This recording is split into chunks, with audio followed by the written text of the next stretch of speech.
তুমি বন্ধু সাদা পাখি আমি জানো কি বসন্তকালে রাজে নুপুরে বুঝতে পারেনি সাদা সাদা কালা কালা রং জমেছে সাদা কালা হইছে রাজের মন পাগেলা একেলা ঘরে তুমি বন্ধু কালা পাখি রাজে যেন কি বসন্তকালে রাজে মুখ খুইলা বলতে পারেনি।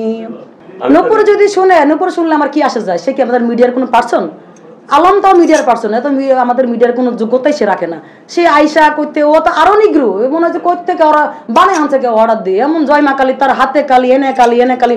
আপনি দেখছেন কয়দিন আগে, কিছুদিন আগে সে বিভিন্ন ড্রেস পরে, মানে এলিয়ানদের মতো কি পরে না পরে আল্লাহ জনে, তার সব জায়গায় কালা। সে এইভাবে এখানে ড্রেস এগুলা বের করে, এগুলা পেট মেট বের করে আসে, যে মনে হয় কি বলবো, কালো কুকের কালো কালো বিড়াল যেরকম একদম বিড়ালদের মতো আসে।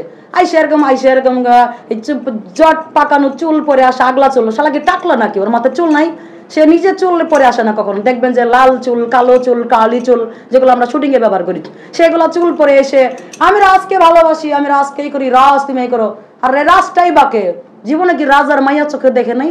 কোথেকে হিজরা মিজরার লগে সম্পর্ক করে শালা ফাইসে গেছে। শালা রাজ মনে হয় যে বিভিন্ন মায়াগুলোর লগে এরকম আকাম কুকাম করতো করে, এখন এমন জায়গায় কট খাইছে আলমের রিয়ামরির মতো, এমন কট খাইছে এই জয়মা কালীর কাছে।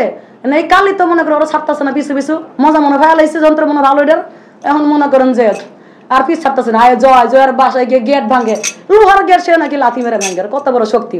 আইসা আমি জয়কে ছাড়া বাঁচবো না, জয় তুমি নিচে নামো, জয় তোর ডাকে কোনো সারা শব্দই দেয় না। আর যে কালী জয় একবার আমি আমরা আল্লাহ আল্লাহ আমরা বাঁচাইছে, যে অন্ধকারে ডুব দিছিলাম, আমি যে আলোতে উঠতে আইছে, মানে অন্ধকারে ডুব দিয়েছে, আলোতে উঠতে আইছে, আল্লাহ আমরা বাঁচাইছে এই মায়ের হাত থেকে, মানে জয় বাইসে গেছে। এই জন্য এই রাজে ওর সাথে কথা বলতেই নারাজ। আপনি দেখেছেন যে এই মেয়ে এত ভাইরাল হয়েছে, রাজকে নিয়ে এত কথা বলেছে, কিন্তু রাজ কিন্তু এখনো পর্যন্ত ক্যামেরার সামনে মুখ খুলে নাই, খুলছে। রাজকে এখন ওপেনে ক্যামেরার সামনে আসে নাই।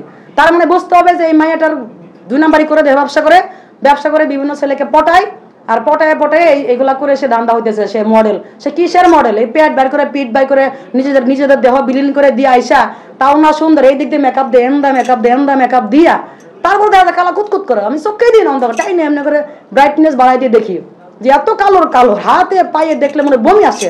আর রাজের কি দুনিয়াতে মায়ের অভাব পড়ছিল রে?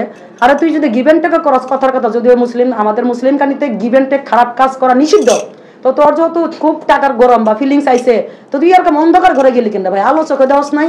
বাংলাদেশে কি 5 স্টার অভাব ছিল? মেয়ের কি অভাব ছিল? বা টাকা দিলে বাঘের চট পাওয়া যায়, আর তুই বেটা টাকা দিয়ে এমন মেয়ের কাছে কি ধরা খাইছস তো তোর বাঁচার উপায় নাই। এখন তুই মুখও খুলতে পারস না, কথাও বলতে পারস না, মিডিয়ার সামনে আইতেও পারস না, এমন একটা মেয়ের কাছে গেছস, ফান্দে পড়ছস, ফান্দে পড়িয়ার বগা কান্দে, ফান্দে পড়ে তুমি কান্দা আছে ঘর আছি পারবো। আর এই মাইয়া তো মান সম্মান নিয়ে, এখন রাজের কি পরিবার নাই? বউ বাচ্চা অবশ্যই আছে, এখন তো বেচারা মনে বানকে ছিপাই পড়ে গেছে, বউ মনে গুতনি মারতেছে, বাসা থেকে বেরোতে পারে না। এখন তো এই মাইয়া তো রাজারা ছাড়া যাবো না। দেখলাম রব নাম্বারকে পিছিয়ে রেখা, আর রাজকে বলো রাজ আমার কাছে ফিরে আসবে। এখন পিছিয়ে তো বোঝে না, ছোট মানুষ কি বলবে, রাজ ভাইয়া তুমি ফিরে আসো আমার আপুর কাছে। ওরে শালির ঘরে শালি, রাজ ভাইয়া মারাস, তোর কি বাংলাদেশে পুরুষের অভাব পড়ছে? তুই যেভাবে দেহ এবার তোর দেহ তো মানুষ কুত্তাও খাবে না, এরকম পচা দেহ, কালির কালি দেখতেই তো বিরক্ত লাগে। ওরা তো মানুষে মাগনা দিলেও তো খাবে না, মাগনাও তো খাবে না এসব মায়া মানুষকে। মানুষ কিভাবে টাকা দিয়ে এসব মেয়েদের কাছে যায়, আবার ভালোবাসা করে।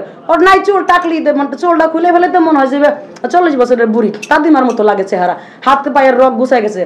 বলা উচিত না, বলতে হয় সব মেয়েদের চরিত্রের কারণে, কারণ একসময় তো আমিও বুড়া হবো, কিন্তু চরিত্র রূপ নিয়ে অহংকার করতে নেই। আমার গান আছে, সে রূপ লইয়া বড়াই কর রে বন্ধু, সে রূপ হয়তো নাই তোমার, জানি সুন্দরের অহংকার একদিন ভাঙবে রে তোমার, জানি সুন্দরের অহংকার একদিন ভাঙবে রে তোমার। ওরে রূপ দেখিয়া রাজ ভাইয়া বাসে নাই তো ভালো, মনের বদল মন দিয়া যে ফান্দে পয়রা গেল, মনের বদল মন দিয়া সে ডুবাই পয়রা গেল। এখন সে যে কান্দে সিপাই গো রাজে, রাস্তা খুঁজে পাই না রে, জানি সুন্দরের অহংকার রাজ ভাই সইলা গেছে তোমার। তো রাস্তায় মানকে সিপাই পড়া, হয়তো সে ভালো মনে করে গেছিল অন্ধকারের কাছে, অন্ধকার তো ফিরে যে সে এমন চিপাই মধ্যে পড়ে যাবে, সে তো রাজ বুঝে নাই।